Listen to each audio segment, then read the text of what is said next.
Un signe grandiose apparut dans le ciel, une femme ayant le soleil pour manteau, la lune sous les pieds, et sur la tête une couronne de 12 étoiles.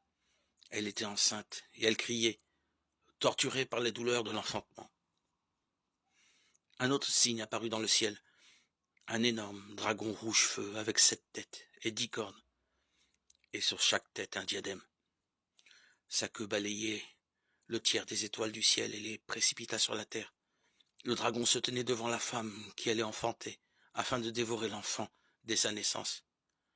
Or, la femme mit au monde un fils, un enfant mâle, celui qui sera le berger de toutes les nations, les menant avec un sceptre de fer.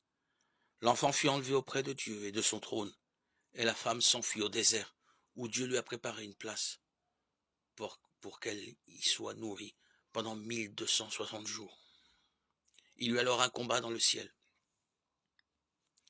celui de Michel et de ses anges contre le dragon. Le dragon lui aussi combattait avec l'aide des siens, mais ils furent les moins forts et perdirent leur place dans le ciel.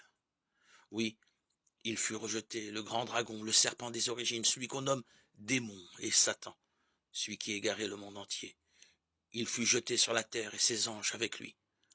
Alors j'entendis dans le ciel une voix puissante qui proclamait « Voici maintenant le salut, la puissance et la royauté de notre Dieu et le pouvoir de son Christ.